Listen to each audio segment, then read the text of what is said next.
The planet Moron was silent. Its surface stretched for endless miles, covered in gray sand and broken stone. Storms sometimes passed across the land, lifting dust into the thin air, but most of the time nothing moved. It was a world long dead. Yet this was the place where the human team had been sent, because strange signals had been detected under its surface. Paul stepped out of the transport ship and looked across the empty horizon. He was a miner by trade, not a soldier, not a scientist.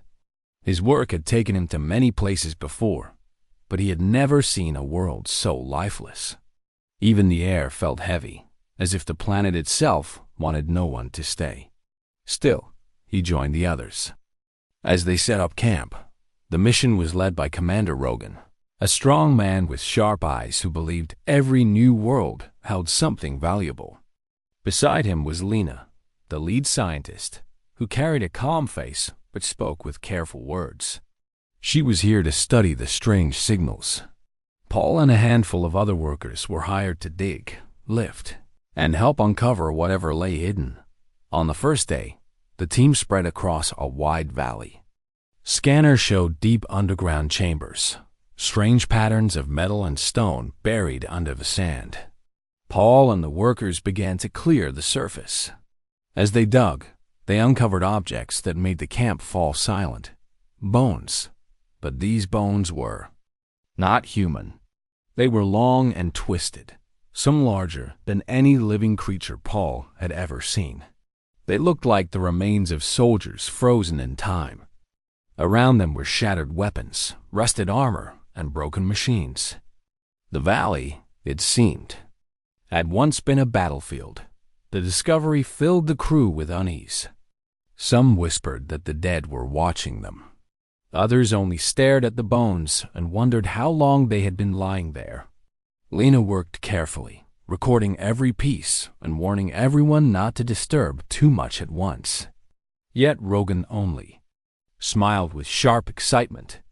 If a war had been fought here, then surely something powerful had been left behind. Days passed as the digging went deeper. One evening, while Paul worked at the base of a ridge, his tool struck something hollow.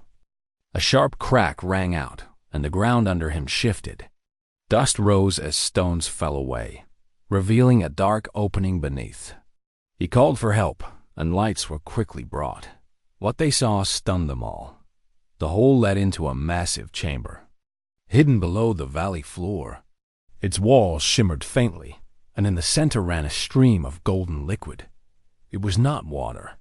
It glowed softly, moving as though it carried its own light. It flowed through the chamber like a river, sliding between broken pillars and across the floor. The glow reflected off the stone walls, filling the air with a strange, warm shine. Paul stood at the edge, unable to look away. The sight was unlike anything he had ever seen. The river seemed alive. Lena stepped forward with her instruments, her face pale but full of wonder. She took quick readings, whispering to herself. The data made little sense. The golden current was not just metal or liquid. It carried energy, more than any power source she had ever measured. Commander Rogan was the first to speak. His voice carried across the chamber. "This is what we came for. This is no ruin. This is treasure." But Paul felt something different. As he looked at the glowing current, a faint sound reached his ears. It was soft, like a whisper underwater. He shook his head and turned away, but the sound returned, rising and falling like voices speaking in a language he did not understand. No one else seemed to notice. That night, Paul lay in his tent, staring at the ceiling. Sleep would not come easily. Each time his eyes closed, he saw the golden river shining in the dark chamber. And each time, he thought he heard the whispers again, closer, clearer, as if calling his name. The camp was restless. Some workers wanted to leave, saying the place was cursed. Others were excited, dreaming of riches and fame. Rogan ordered more. Equipment brought in.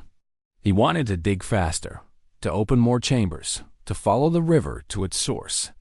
Lena tried to speak with him, urging caution. "We do not know what it is," she said. "We cannot rush this. Power like that is never."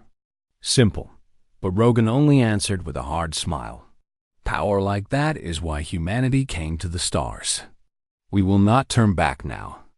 Paul listened to them argue, but his mind was far away. The river would not leave his thoughts. He felt drawn to it, though he could not explain why. He wondered if the bones scattered across the battlefield had once stood where he now stood, looking down at the same glowing current. Perhaps they too had listened to its call. The night grew cold. The wind howled across the camp, rattling metal walls and stirring the sand. Paul finally closed his eyes, but when he did, the golden river flowed once more in his dreams. This time, he saw figures moving along its banks. Shapes of tall beings, their faces hidden, their eyes shining like fire. They were silent, yet their presence filled him with dread.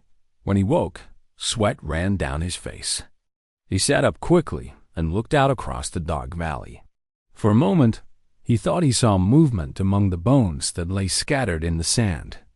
But when he blinked, the vision was gone, and the valley lay still once more. Yet Paul could not shake the feeling. Something in the depths of Marne had awakened. Something was waiting. Morning came cold on Marne. The sun was dim, half hidden by dust in the air, and the valley looked even more lifeless than before.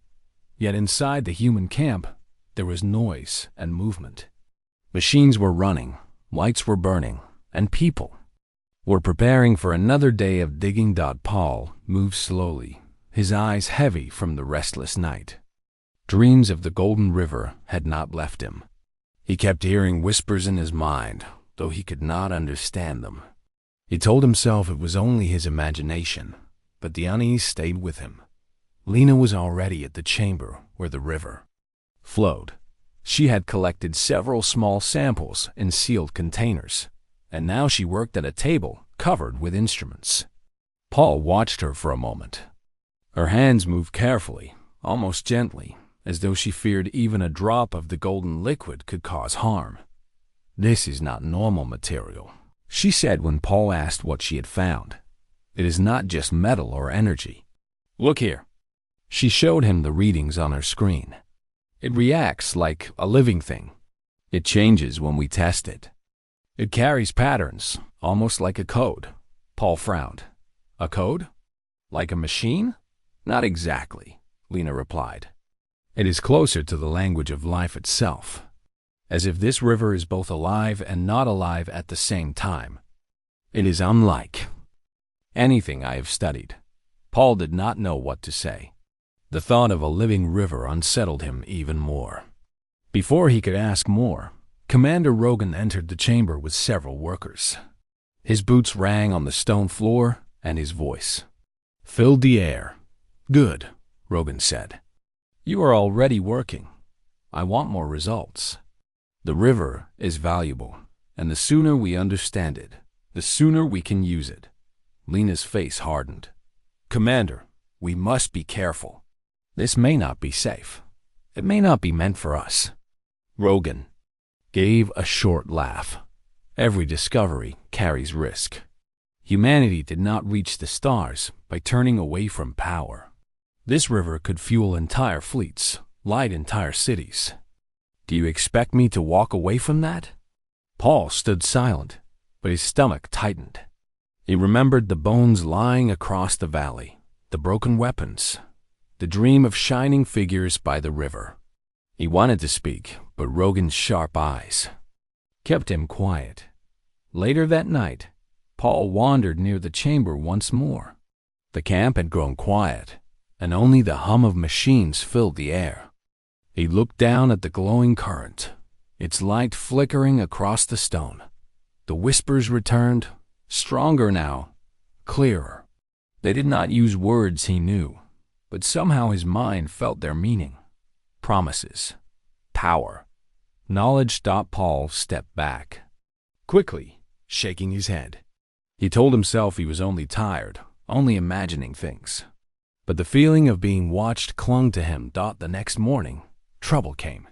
One of the workers, a man named Brandt, had gone missing.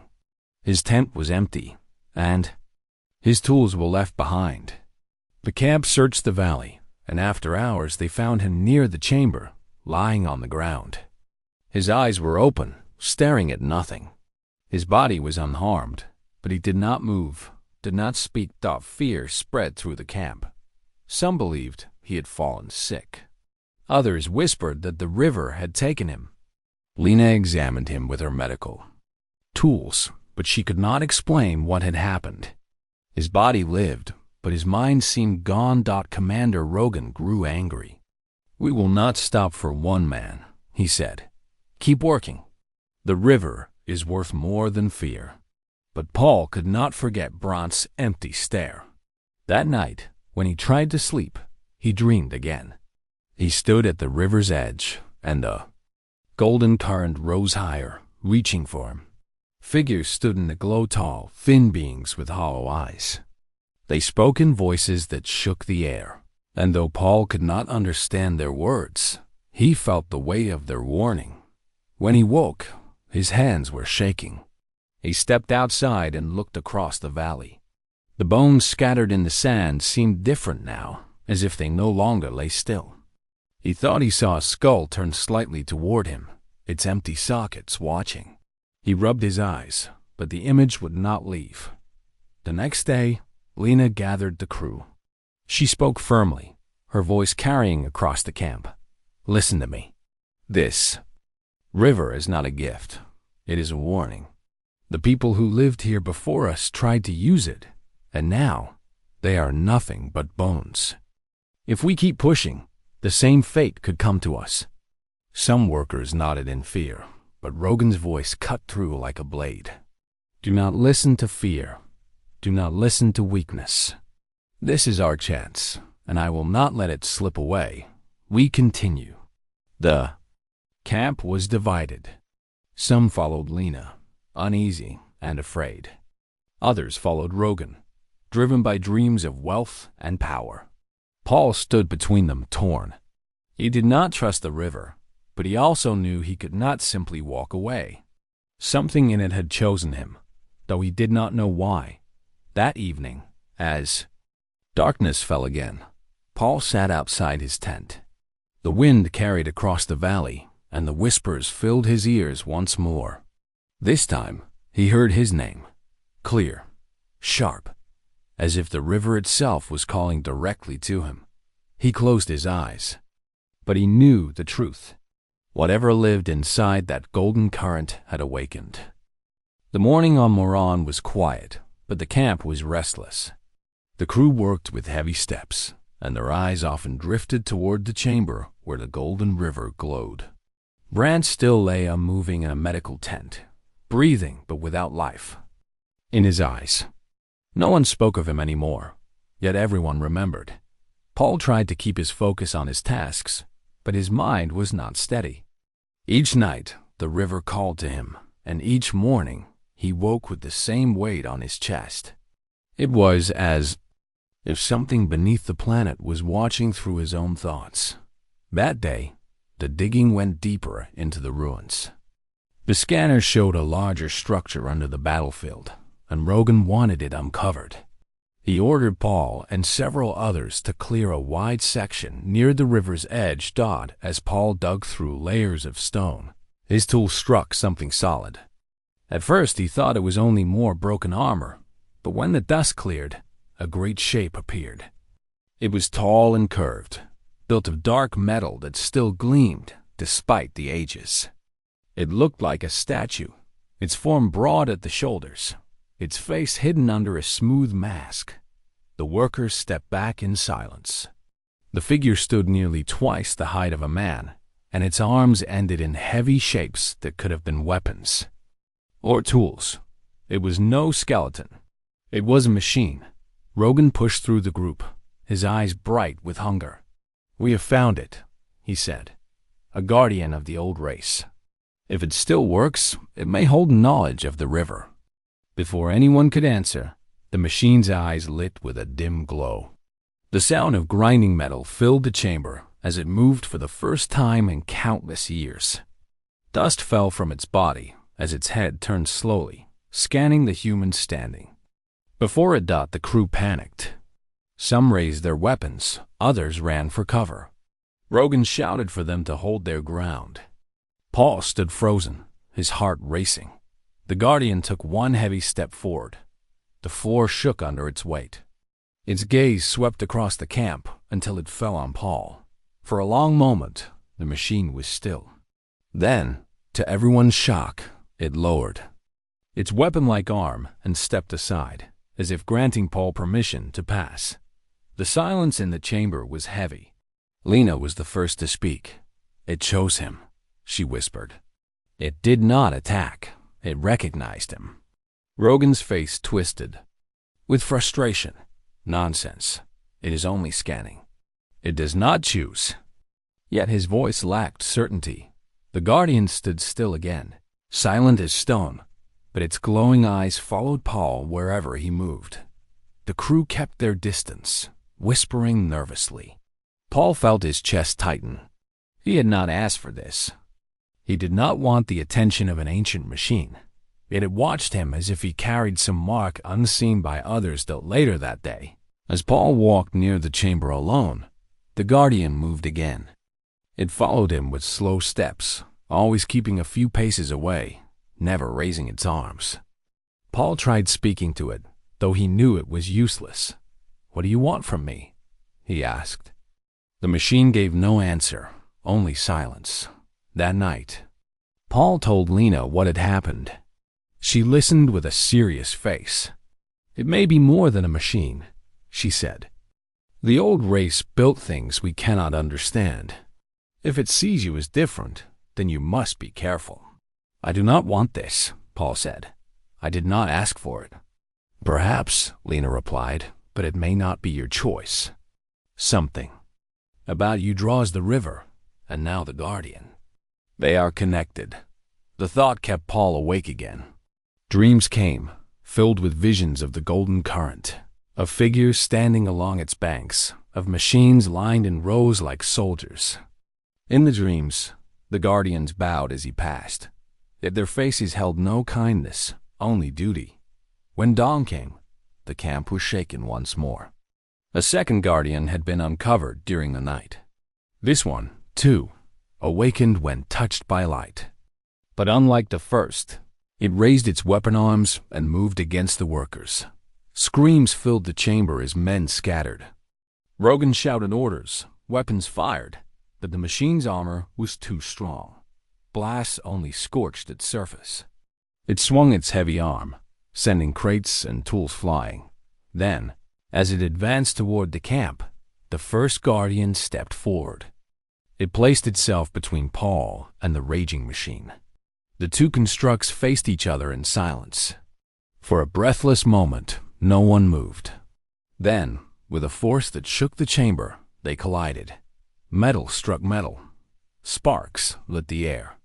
The crew watched in awe and terror as the two ancient Guardians fought. The battle was fierce, but in the end, the first Guardian struck down the second, breaking its core and leaving it lifeless on the stone floor when the fight ended. The first Guardian turned once more toward Paul. Its glowing eyes seemed brighter. Now, as if waiting for his command, the camp stood frozen, unsure of what had just happened. Rogan's face was pale, but his voice rose strong. "Do you see? These machines protect the river. They are part of it. And now one of them follows you, Paul. That means you will lead us to its secrets." Paul's stomach tightened. He did not feel like a leader. He felt like a man caught in the middle of something far beyond human reach. Yet the Guardian stood beside him, silent, patient, as if it knew his path better than he did. And deep below, the golden river whispered louder than ever before. The battle between the two Guardians left the camp shaken. The broken remains of the defeated machine still lay across the chamber floor, its dark metal twisted and cracked. The crew whispered among themselves, some in fear, others in awe. One could ignore what they had seen. The ancient machines were alive, and they were tied to the golden river. Paul stood near the surviving guardian, uneasy under its constant gaze. Its glowing eyes never left him, as if it waited for his next step. He did not know why it had chosen him, nor did he want such a burden, but he could not deny the truth. Twice now it had acted to protect him. Lena approached him quietly. Her face was pale but steady. The river is not just energy, she said. It remembers. It calls to you. And the guardian answers because of that. Paul rubbed his hands together, restless. I never asked for this. I don't understand any of it. Neither do I, Lena admitted. But the river carries memory. Maybe it holds the voices of the dead. Maybe it carries their will. And somehow it has chosen you. Before Paul could answer, Rogan entered with several men at his side. His voice rang out, strong and commanding. This changes nothing. We have the river, and now we have a way to control its guardians. With Paul, we will reach its source. Humanity will have the power the ancients left behind. Lena shook her head. Commander, you saw what happened to Brent. You saw what happened to the ones who came before us. The river destroyed them. It is not ours to claim. Rogan's eyes hardened. Everything is ours to claim. That is why we came to the stars. Fear will not stop me. The camp fell silent, divided. Some looked at Rogan with respect, others with doubt. Paul said nothing, but the weight in his chest grew heavier. That night, he lay awake once more. The whispers filled his ears, louder than ever. This time, they were not only sounds, they carried meaning. Words shaped in his mind, though no voice spoke them. We are the last. We are the fallen. We are bound in the river. Paul sat up, heart racing. The tent walls glowed faintly, as if touched by the river's light.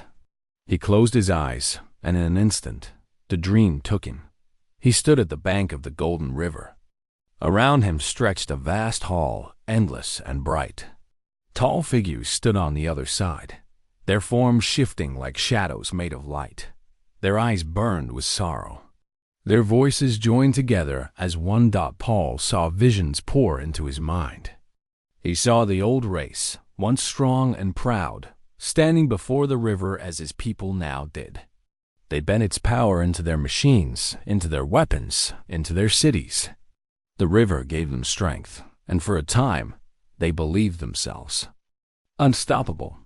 But the river was not theirs to control. It was alive, and it fed on their hunger. The more they took, the more it grew, until it consumed them. The war that followed was not fought against enemies of flesh, but against their own creation. The river itself turned their machines and their dead against them. Paul gasped as he saw the final image. The battlefield he had walked upon was filled with their fallen bodies. The guardians were built to hold the river in chains, to keep it from spreading further. Yet even they could not stop its hunger completely. In the end, the race had perished, leaving only whispers bound in the golden flow. When Paul opened his eyes, he was back in his tent. His body shook with fear and exhaustion. The message was clear. The river was not a gift. It was a prison holding the last voices of a dead people. The next morning, he told Lena everything. She listened in silence, then placed her hand gently on his arm. You understand now. This is why the guardians follow you. They see you as one who can hear the river. But if Rogan keeps pushing, he will open what must remain sealed. Paul nodded. His voice was low. If we free it, we will share the same fate as the dead. While they spoke, the guardian stood nearby, silent but steady. Its presence gave weight to Paul's words, as if it too agreed. But Rogan was not convinced. Later that day, he called the crew together. His eyes burned with ambition. We marched deeper. The river runs below, and at its heart lies the power of an entire civilization. Paul will lead us. The guardians will follow him. And with this, humanity will rise above all others. The workers exchanged uneasy glances, but Rogan's authority pressed them forward. Some followed from loyalty, others from fear, but none dared to stand against him openly. Paul felt the guardian's eyes on him as Rogan gave his orders. The whispers filled his mind again, sharp and heavy. The river was awake. It had chosen him as its voice, but he did not yet know if he had the strength to carry the burden. That night, the dreams returned, stronger than ever. The river rose high in his vision, waves of gold crashing around him. The voices of the dead shouted as one, their sorrow deep, their warning clear. Seal us or free us. Choose, human. Your kind stands at the same edge we once faced. What you decide will shape the fate of your people. Paul woke with a cry, his chest pounding. He looked toward the chamber, where the faint glow of the river still reached into the night. He now understood the truth. The river was not silent anymore.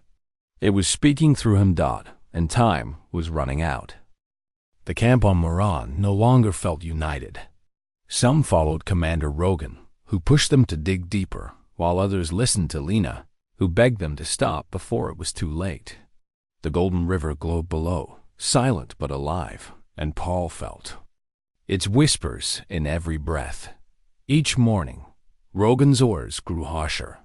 He sent men into the chamber to collect more of the golden liquid, even though Lena warned against it.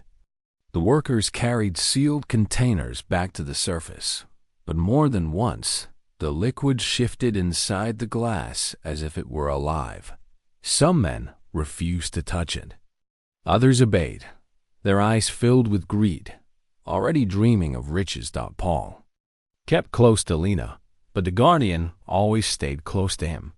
Its tall frame cast long shadows over the camp, and its glowing eyes made the crew uneasy. To them, Paul seemed connected to something none of them could understand. One evening, as the sun set low and the sky turned red, Rogan gathered the workers. His voice was sharp, full of fire. Listen well. We have found what no other humans have. This river will make us greater than any world, greater than any race. Lena and her fears are lies. The dead who built this place were weak, but we are strong. We will succeed where they failed. Some cheered, but others turned their eyes away. Lena stepped forward, her voice calm but firm. You saw Brandt. You saw the bones across the valley. This power destroyed them. If we take it, it will destroy us too. Rogan's face darkened. Enough of your warnings. You are here to study, not to command. He turned to the men. From now on, we move faster. No more delays. That night, Paul noticed more guards posted around the camp. Rogan had hired mercenaries for protection, but now they seemed to watch the workers as much as the ruins. The air felt heavy, as though the camp itself was holding its breath. Later, Paul sat near the chamber, staring at the glowing river. The whispers filled his mind again, stronger now, sharper. Choose, seal us, or free us. His hands trembled. He wanted to believe he still had time, but deep down he knew Rogan was pushing the camp toward disaster. When he returned to his tent, Lena was waiting. Her face was pale in the dim light. Rogan does not trust us anymore, she whispered. I heard him speaking with the mercenaries. He thinks we will stand in his way. He may act against us. Paul's chest tightened. What do we do? She looked toward the guardian standing near the chamber. Its eyes glowed faintly in the dark. We must find the source of the river before he does. We must understand how to stop it. Otherwise, he will unleash it on us all. Before Paul could answer, shouts rang out across the camp. The mercenaries had gathered near the center, weapons raised. Rogan stood before them, his voice cold. There are traitors among us, he declared. Lena and those who follow her would rather see us crawl away empty-handed. They will not stand in the path of progress. If they refuse to work, they will be forced aside. The camp erupted in chaos. Some workers shouted in protest, others ran to lean aside. Paul felt every eye turned toward him, for the guardian now moved to stand between him and the mercenaries. Its massive frame glowed in the firelight, its presence enough to hold the GAs. Armed men back. Rogan's eyes narrowed. You see? Even the machine listens to him. That is why Paul must lead us to the heart of the river. He has no choice. Humanity needs this. Paul stepped forward, his voice shaking but loud. You don't understand. The river is not power. It is a prison. The dead are still here, trapped inside. If we free it, we will join them. Lena nodded firmly beside him. The guardians were built to hold it back. They are not weapons for us. They are warnings. But Rogan only shook his head.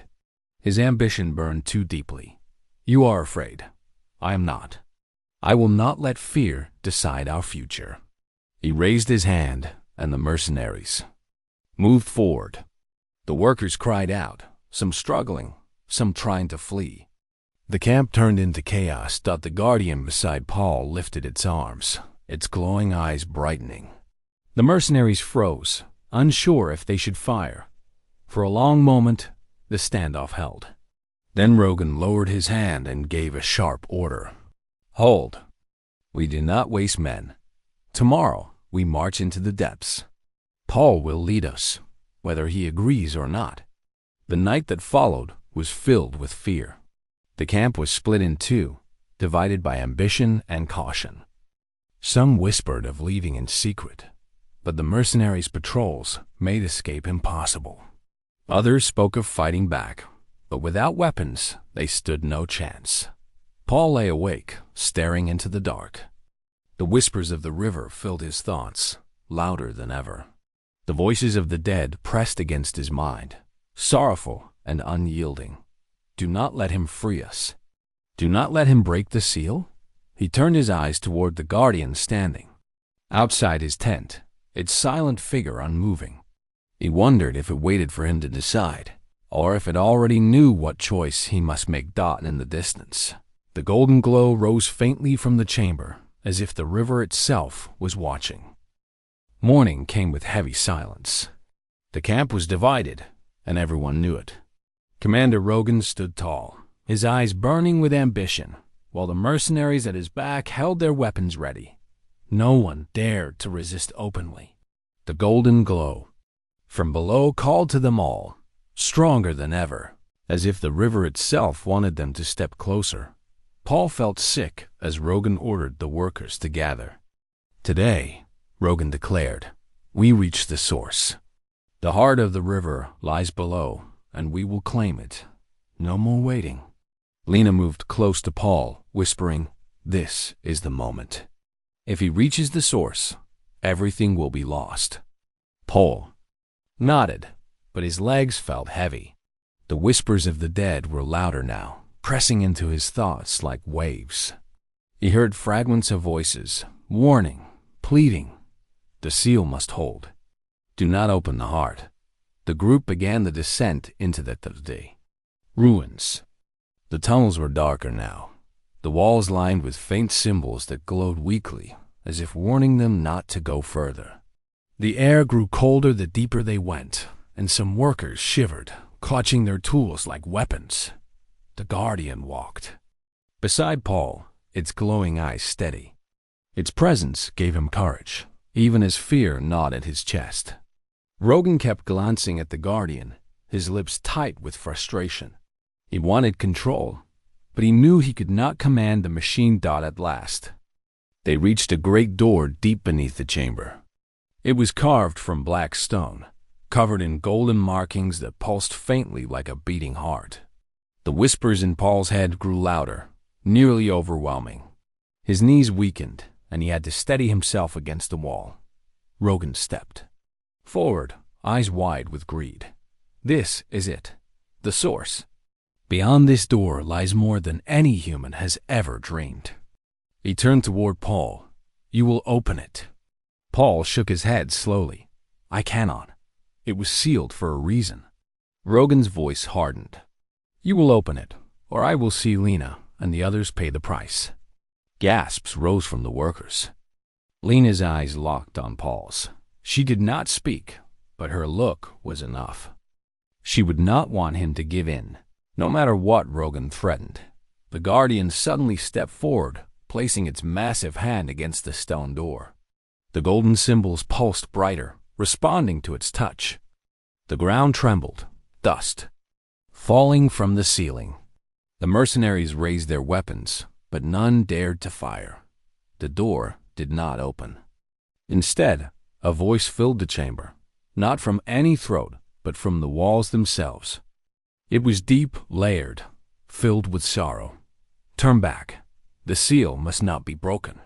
Leave this place or join the dead. Some workers screamed and fled back up the tunnel, refusing to go further. Rogan shouted after them, his face twisted with rage. Cowards!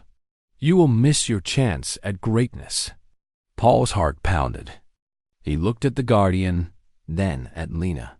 If we break this seal, they will be free. The dead will rise again. Lena placed a hand on his arm. Then we cannot let Rogan succeed. But Rogan would not be stopped. He motioned to his mercenaries. Force it open. Use charges if you must. The men hesitated. The door seemed alive, pulsing like a living thing. Fear filled their faces. Rogan cursed them and moved himself, placing his hand on the golden markings. To everyone's shock, the symbols responded to him, glowing brighter under his touch. Paul staggered back. No, he's binding himself to it. He's becoming part of it. The Guardian moved suddenly, stepping between Rogan and the door. Its glowing eyes blazed, and a low sound like thunder filled the chamber. Rogan snarled and drew his weapon, aiming at the Guardian. The standoff stretched into silence. Every man in the chamber held his breath. Then Rogan shouted, his voice breaking. With fury, if you will not obey, then I will break it myself. He raised his weapon, but before he could fire, the ground shook violently. The golden river beneath the chamber roared louder than before, its glow spilling up through cracks in the floor. The whispers became screams, voices crying out as if thousands of souls were pressing against the seal. The workers stumbled, some dropping to their knees in fear. Paul felt the voices clawing at his mind. They wanted out. They wanted freedom. But mixed with the cries of hunger and rage was a single clear thought. Seal us again, or we will consume all. He looked at Lena. She nodded quickly, her voice trembling. You must choose now, Paul. The Guardian listens to you. It will act if you command it. Paul's chest tightened. His choice would decide everything. Rogan's greed pushed them closer to doom, while the dead pressed at the barrier, ready to escape. The chamber shook again. A crack split across the black stone door, glowing bright gold from within. Rogan laughed, thinking victory was near. Do you see? The heart is opening. The power will be mine. Paul stepped forward, his voice rising above the chaos. No, it will not be yours. It belongs to no one. He turned toward the Guardian. Protect the seal. Do not let it break. The Guardian's eyes flared like twin suns. It raised its massive hands and pressed them against the cracking door. Golden. Light poured from its frame, merging with the markings on the stone. The voices screamed in fury, echoing through the tunnels. Rogan shouted, his voice wild with rage. You fool! You are throwing away the future of mankind. He lunged forward, but Lena and two workers pulled him back. The chamber roared as if the world itself was splitting. Paul closed his eyes, praying the seal would hold. When he opened them, the golden glow dimmed. The cracks on the door began to close, and the voices slowly faded to whispers again. The Guardian stood unmoving, glowing faintly, its arms locked against the stone. For a moment, silence returned. But Paul knew the fight was not over. The seal had held for now, but Rogan was still alive. And his hunger had not faded. And deep within the river, the dead still waited. The golden battlefield was alive with chaos. The alien skeletons, burning with the glow of the river, marched forward without mercy. Their hollow eyes shone like molten fire, and their broken armor clattered as they moved. Human soldiers fired their rifles, but their bullets passed through the golden constructs as if striking empty shells. The camp shook with the sound of fighting and the cries of panic. Paul stood at the center, his hands trembling as the voices of the river grew louder in his mind. He felt its power coursing through him like fire in his veins. It whispered too, him with the voices of thousands, voices of the dead who had once tried to claim the river. Their grief and anger pressed into his thoughts, but behind them was also a question. Would he become their warden, or would he release them upon the galaxy? Lena ran to him, her face pale and her eyes filled with fear. "Paul," she shouted. Above the noise, "You are connected to it. I can see it in your eyes. What is it saying to you?" Paul looked at her, struggling to keep his voice steady. "It wants me to choose. Either I hold it here forever, or it will break free and consume everything. This river is not only energy. It is memory, hunger, and sorrow. It will not stop if it spreads." Behind them, Commander Rogan screamed orders, trying to rally his men. His greed had already sealed his fate. The golden soldiers closed in, striking down anyone who stood in their way. The Guardians, the great machines that once only watched, had now turned their weapons on both humans and risen dead alike, trying desperately to contain the outbreak. Sparks lit the sky as beams of light slashed through the ruins. Lena grabbed Paul's shoulders, her voice breaking. "If you give yourself to it, what happens to you?" Paul hesitated. He already knew the answer. The river had shown him flashes of it in his dreams. If he gave himself fully, his body would vanish into the current. His mind would sink into its depths, becoming the final lock that sealed it. He would no longer exist as a man. He would become part of the prison. "I don't survive," he whispered, his voice heavy but calm. For a moment Lena's face hardened, but then tears gathered in her eyes. She shook her head. There has to be another way. Paul looked at the battlefield around them. Fires burned across the alien ruins. Men screamed and machines fell. The golden dead were endless, rising from the soil like waves from the ocean. He saw no path left but one. He took Lena's hand, holding it tightly. "You have to live. Someone must remember what happened here. If the others forget, humanity will repeat this mistake. Promise me you will tell them about this place, about the river, and about what it cost." Lena's voice broke. "I promise." The ground beneath them shook as the river surged upward, streams of golden liquid breaking through the cracks. Paul felt it pulling him, calling him like a tide. He let go of Lena's hand and stepped forward. The Guardians stopped firing. Their glowing eyes turned toward Paul and lowered their weapons. Even the golden soldiers of the dead froze in place, watching him.